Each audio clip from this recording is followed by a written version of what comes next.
ছেলের মুখে হাসি ফোটাতে গিয়ে নিজেই কান্না করে দিলাম এবং কি হয়েছে না হয়েছে মা ছেলে মিলে কোথায় গিয়েছিলাম সব কিছুই শেয়ার করবো আজকের ভিডিও। না টেনে পুরো ভিডিওটি দেখতে থাকুন, আশা করি ভালো লাগবে। মা হওয়ার পরের অনুভূতি একরকম, মা হওয়ার আগে একরকম। আগে বুঝতাম না মা হলে সন্তানের চাওয়া পাওয়ার মূল্য মায়ের কাছে এতটা বেশি। আজকে পয়লা বৈশাখ, যেহেতু ইচ্ছে ছিল না বাইরে বের হব, আর তেমন কোনোই আয়োজনও করেছিলাম না, কিন্তু ছেলেটা খুব বেশি কান্না করছিল।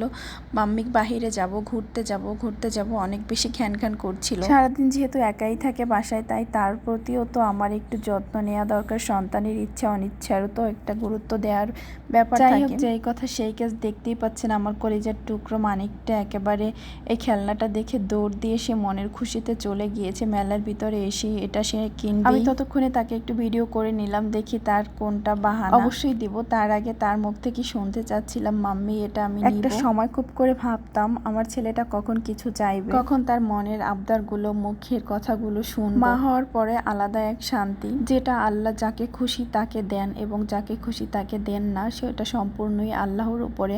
আল্লাহর কাছে হাজার শুকরিয়া, একটা সন্তান পেয়েছি একেবারেই মনের মতো। আমার সন্তানটা এই বয়সে মাশাআল্লাহ অনেক বেশি জ্ঞানী, অনেক বেশি গভীর এবং অনেক বেশি ভাব। মাঝে মাঝে একটু চঞ্চল এবং অনেক বেশি বিরক্ত হই, আবার নিজে আনমনে অনেক বেশি কষ্ট পাই ওর প্রতি। বিরক্ত হয়ে কখনো ওকে যদি কিছু বলি, কষ্ট পেতে দেখি, তাকে নিয়ে তার মতো করে একটু ঘুরলাম আর আমি এদিকে ভিডিও করে নিলাম। এই তো এখানে ছিল একটা আইসক্রিম, যেটা অনেকগুলো ফ্রুট দিয়ে বানানো হয়, দেখতে বেশ ভালো লাগছিল, তাই একটু ভিডিও করে নিলাম। এবার যদিও এই আইসক্রিমটা খাওয়া হয়নি, তবে এটাও অনেক বেশি মজা লাগে আমার কাছে, খেতে অনেক ভালোই লাগে আইসক্রিমটা। তবে যেহেতু তাসকিন অনেক বেশি দৌড়াদৌড়ি করে মেলায় এসে, তাই তাকে নিয়ে দাঁড়িয়ে কোনোভাবেই কোনো কিছু খাওয়া সম্ভব না। শুধু বাহানা, একটার পর একটা খেলনা লাগবে, এটা ওটা না দিলে তো সে যাবেই না। একটা সময় অনেক করে ভাবতাম কখন বাবাটাকে নিয়ে একটু ঘুরবো, সে তার মনের মতো করে ফিরবে এবং তাকে আমি একটু হাসি মাখা মুখটা নিয়ে দেখব। কিন্তু মাঝে মাঝে অনেক বেশি বিরক্ত হয়ে যাই তার এই চঞ্চলতা, দুষ্টুমি, যেটা অনেক সময় মানাও যায় না। ঠিক এই কারণে এমন কিছু মানুষও চারপাশে থাকে যারা বাচ্চাদের এই চঞ্চলতা বা দুষ্টুমি পছন্দ করে না, যে কারণে মায়েদেরও মন খারাপ হয়, কাউকে বলাও যায় না। নিজের সন্তানকে ইচ্ছে মতো বকা যায়, ইচ্ছে মতো আদর করা যায়, ভালোবাসা যায়, তবে কারো একটু কটু কথা শুনলে অনেক বেশি খারাপও লাগে। সেই সব আত্মীয় স্বজন বা পাড়া প্রতিবেশীকে আমি ঘৃণা করি যারা আমার সন্তানকে ভালোবাসে না। একটা মায়ের কাছে সন্তান হচ্ছে পৃথিবীর শ্রেষ্ঠ নিয়ামত। কিছু মুখোশধারী মানুষও আমি দেখেছি যারা উপরে একটা ভিতরে আরেকটা। এদের কাছ থেকে আমি সবসময় আমার সন্তানকে দূরে রাখার চেষ্টা করি, কিন্তু চাইলেও রাখা যায় না। বাচ্চা মানুষ, চাইলেও সে সব কথা বুঝবে না এবং এখনো তার বোঝার সেই বয়স হয়নি। এই তো মা ছেলে এখানে একটু ফুচকা খেতে বসেছিলাম, কিন্তু আমার ছেলে এত বেশি দৌড়াদৌড়ি করছে, কোনোভাবেই তাকে নিয়ে বসতে পারছি না। এই তো পাশে একজন বসেছে, তার খেলনা নিয়ে টানাটানি করছে। আবার কিছুক্ষণ পরে দৌড় দিয়ে চলে আসলো, সে আইসক্রিম খাবে, বলছে মাম্মি আইসক্রিম খাবো। এই তো আমার বাবাটাকে একটা আইসক্রিম কিনে দিয়েছি, সে হাত দিয়ে নিজে নিজেই খাচ্ছে এবং আমিও তাকে একটু ফুচকা খাওয়ানো ট্রাই করছি। না, এটা সরি ফুচকা ছিল না, এটা ছিল বেলপুরি, কিন্তু সে সেটা খাবে না, সে উল্টো আমাকে খাইয়ে দিচ্ছে। আমার কি যে ভালো লাগছে আমার ছেলের হাতে আমি আইসক্রিম খাচ্ছি। অন্যরকম একটা শান্তি লাগে সন্তানের হাতে কিছু খেতে পেরে। প্রতিটা মায়ের তো সন্তানের কাছে এতটুকুই চাওয়া, মায়ের যত্ন নেবে, ঠিক যেমন আমরা ছোটবেলায় সন্তানের যত্ন নেই এবং সন্তানরাও বড় হয়ে মায়েদের যত্ন নেবে, বাবাদের আদর করবে, স্নেহ করবে, ভালোবাসবে। এতটুকুই তো সন্তানের প্রতি প্রতিটা মা বাবার চাওয়া। এই তো মা ছেলে খাওয়া দাওয়া শেষ করে আবার চলে আসলাম। এই তো মঞ্চের এখানে অনুষ্ঠান হচ্ছিল, ভাবলাম তাই এসে বসে একটু দেখলাম, কিন্তু না, এখানে তো ফটো সেশন হচ্ছে। এখনো অনুষ্ঠান শুরু হতে হতে নাকি মাগরিবের আজান দিয়ে দিবে, তাই মা ছেলে একটু বসে এখানে একটু সময় কাটালাম, ভিডিও করে নিলাম। আর এটা তো বলাই হয়নি, এটা হচ্ছে পটুয়াখালী জাউতলা ডিসি স্কয়ার মার্টের এখানে প্রায় মেলা হয়ে থাকে, যে কোনো অকেশনেই। আমার ছেলেটার হাসি মুখটা আমার কাছে সবচেয়ে বড়।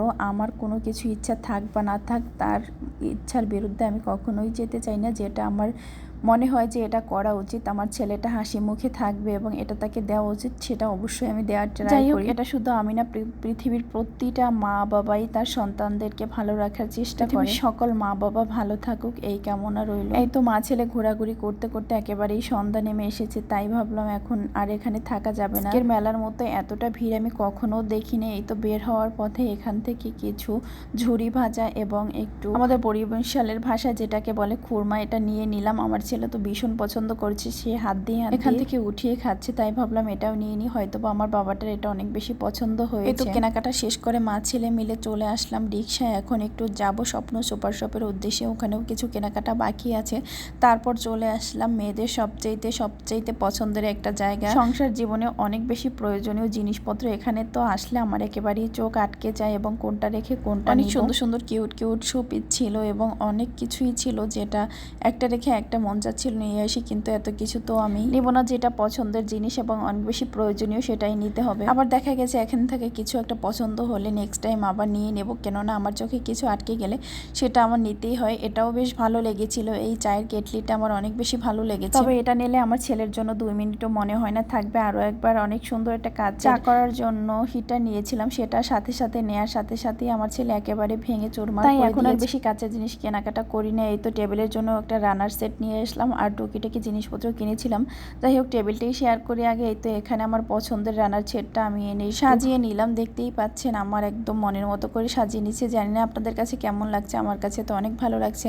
অনেক দিন করে ভাবছি আনবো কিন্তু আনা হয় না, ফাইনালি আজকে নিয়ে আসলাম। এই তো সবকিছু আমি গুছিয়ে নিচ্ছি এদিকে, আর আমার ছেলে ওদিকে আমার জিনিসপত্র বসে নষ্ট করছে। সেটা তো আর দেখিনি, কিছুক্ষণ পরে দেখলাম সে সব দেয়াল হুক এবং আরো কিছু জিনিসপত্র নষ্ট করে ফেলে। সংসারে কাজ করতে গেলে যা হয় আর কি, একদিকে কাজ করলে অন্যদিকে দেখা গেছে বাচ্চারা একটা জিনিস নষ্ট করে। রাগ বা জিদটা কাউকে দেখানো যায় না, সন্তানের উপর দেখানো হয়। তাই আমার বাবাটাকে একটু বকা দিয়েছি, একটু মেরেছি, অনেক বেশি কষ্ট লাগছে। আমি তো কান্নাও করে দিয়েছি। সে ঘুমিয়ে পড়েছে, আর বাচ্চারা কেমন যেন ঘুমালে আরো বেশি মায়া লাগে, তাকে আমি অনেক বেশি রাগ হয়েছে। কি খুব অপরাধী লাগছে সন্তানকে এভাবে কষ্ট পেতে দেখে। তার এই জিনিসপত্রগুলো নষ্ট করে আমি মেনে নিতে না পেরে তাকে যে কষ্টটা আমি দিয়েছি, আমার মনে হচ্ছে আমার সমস্ত তার জন্য বিকেলের এই ঘোরাটা এবং তার হাসি মুখটা দেখা এবং তাকে নিয়ে ঘুরতে যাওয়া সবটাই আমার জন্য বৃথা হয়ে গেল। হয়তো বা সব মায়েদেরই এমন হয়, সন্তানদের কষ্ট পেতে দেখলে। এই তো আজকের ভিডিওটি এই পর্যন্ত। এতক্ষণ দেখার জন্য সবাইকে অনেক বেশি ধন্যবাদ। সবাই ভালো থাকবেন, সুস্থ থাকবেন। আল্লাহ হাফেজ।